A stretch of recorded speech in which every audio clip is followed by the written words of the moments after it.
So I'm sure you guys are familiar with indexes, or you have at least seen them, and maybe you didn't realize it was an index, but now you're going to understand what an index actually is. So an index summarizes the performance of a group of securities, and major stock indexes summarize the performance of a group of stocks. The major indexes are sorted by certain classifications, such as the exchange that they trade on or the market region. So the purpose of these major stock indexes is to get an idea of the overall performance of the market, and it is also a way to benchmark the performance of individual stocks or other indexes to these major stock indexes.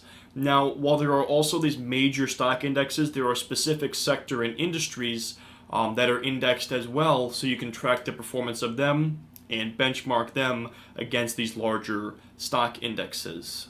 So the first one is the Nasdaq, and it's very common, and the Nasdaq Composite is the name of the index that tracks the Nasdaq Stock Exchange. So the Nasdaq Composite tracks the performance of all the stocks listed on the Nasdaq Stock Exchange, and if you wanted to look this up, it is the symbol IXIC.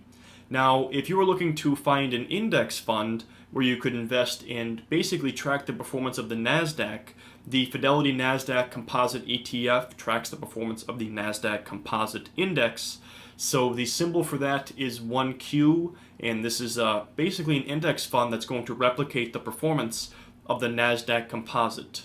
Now, an equally common index is the New York Stock Exchange, and the New York Stock Exchange Composite tracks the performance of all the stocks listed on the New York Stock Exchange. And if you wanted to look up the New York Stock Exchange, you could just type in NYSE, or the symbol is NYA. Now, what is interesting is there is no index fund that directly follows the New York Stock Exchange Composite. There used to be two of them, but I believe they've been phased out because there was no index that I could find where it directly replicated the performance of the New York Stock Exchange. If anybody knows of one and I'm incorrect with this statement, make sure you let me know in the comments below, but I did do a lot of research and I just couldn't find one. However, if you're looking to have exposure to stocks on the New York Stock Exchange, one of the best options is the Vanguard 500, which we're actually going to talk about later, but that actually tracks the performance of the S&P 500, which is the 500 largest stocks listed on the Nasdaq and New York Stock Exchange. So you could get some exposure through a Vanguard 500 fund. Next, we have the DJIA, or the Dow Jones Industrial Average, and we talked about this index earlier on. But this index basically tracks 30 large American publicly traded companies, and there are a lot of requirements that go into being listed or recognized on the Dow Jones Industrial Average. So on occasion, the companies listed on the DJIA do change, but for the most part, many of them stay on that list unless something major happens.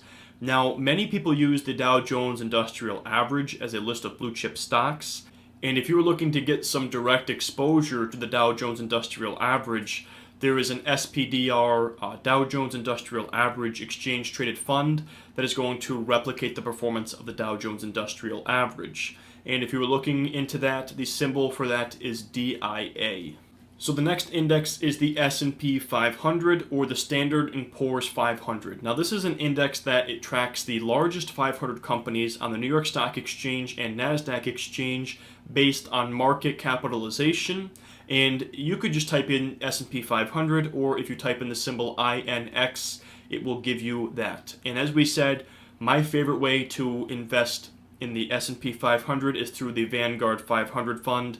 You're going to find when you're doing your research that Vanguard has the cheapest expense ratio out there.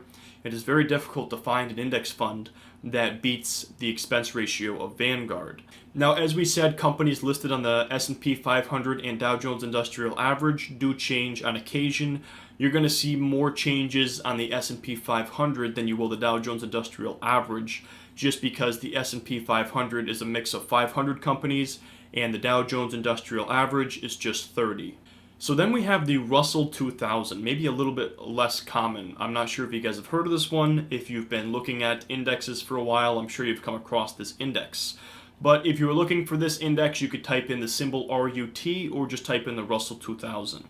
But this tracks the performance of 2,000 small cap companies in the Russell 3000 index, which is under the symbol RUA. Now, the Russell 3000 is an index of the 3,000 largest listed U.S. stocks, And the Russell 2000 is going to be the bottom 2000 of those 3000 in terms of market capitalization, because this is an index that tracks small cap companies. So the Russell 2000 is basically used as a benchmark for the performance of small cap stocks or growth stocks.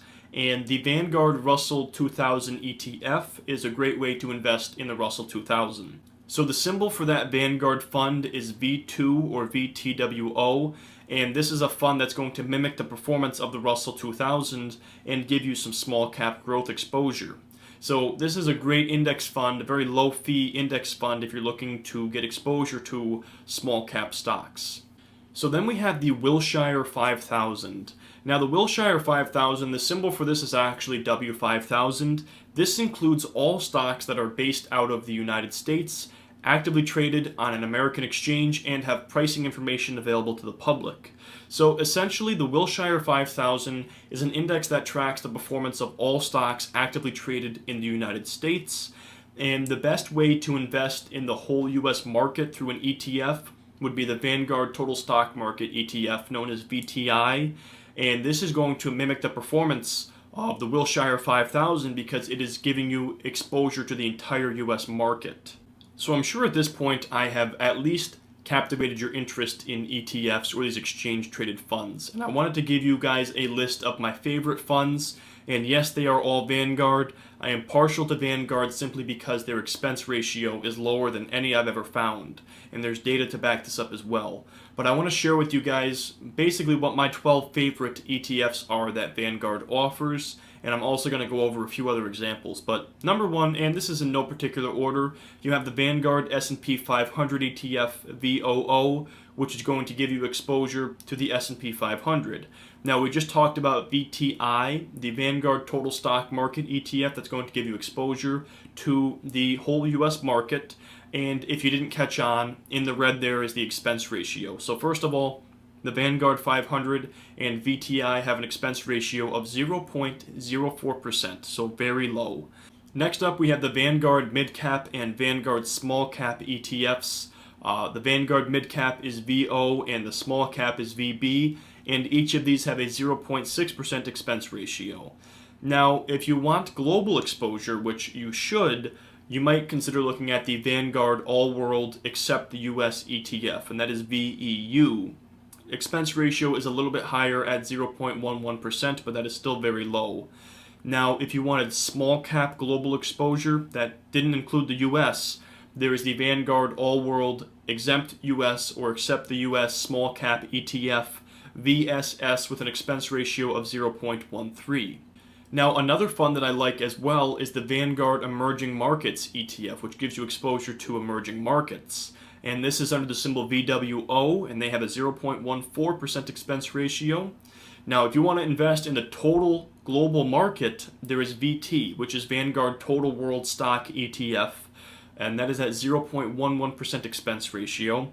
And then if you want to invest in bonds or assets outside of stocks in a fund, Vanguard has a total bond market ETF, which is the symbol BND, at a 0.05% expense ratio. Very low expense ratio there. They also have a great investment grade bond fund there, the Vanguard Long-Term Bond ETF, which is the symbol BLV, at a 0.07, still very low. And then we're going to talk about investing taxes coming up soon, but what's interesting is they actually have a Vanguard tax-exempt bond ETF, which solely invests in municipal bonds, which are tax-exempt. So if you want to lower your taxes from investments, you might be interested in the Vanguard tax-exempt bond ETF, and the symbol for that is VTEB at an expense ratio of 0.09%. And they also have a REIT, a real estate investment trust, and the Vanguard REIT ETF is under the symbol VNQ, and that currently has a 0.12% expense ratio. So these are my favorite ETFs, and these are all ones that allow you to capture the larger markets themselves. Now we're going to go into a couple of the specialty and sector ETFs that they have offered through Vanguard. So if you wanted to invest in a specific sector and get exposure to a group of industries, you can invest in a sector ETF, and I want to give you guys a few examples of the ones that Vanguard offers. First of all, consumer discretionary ETF. That again would be one that is a cyclical industry because these are our discretionary expenses. Consumer staples, that would be a defensive industry because our staples are the things that we need no matter what. They're the things that we buy regardless of the underlying economy. There is an energy ETF, there's a financials ETF, and a healthcare ETF, and there's a few more we're going to go over right now. They also have an industrials ETF, an information technology ETF, a materials ETF, and we already talked about that REIT exchange traded fund to get some real estate exposure. They also have telecommunications services ETF and then a utilities ETF. And every single one of these sector ETFs has an expense ratio of 0.10%, except for the REIT ETF, which is considered to be a specialty ETF. That has an expense ratio of 0.12. Now, you may be asking yourself, what if I want to invest in a fund that tracks an industry, not just a sector?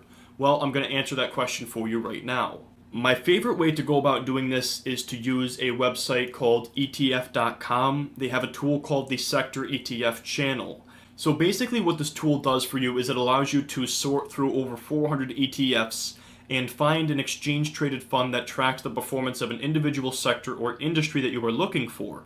So the site is etf.com/channel/sectors. And remember, guys, you can download all these PowerPoints. So if you want to, download that or copy and paste that link, you can do that through the PDF.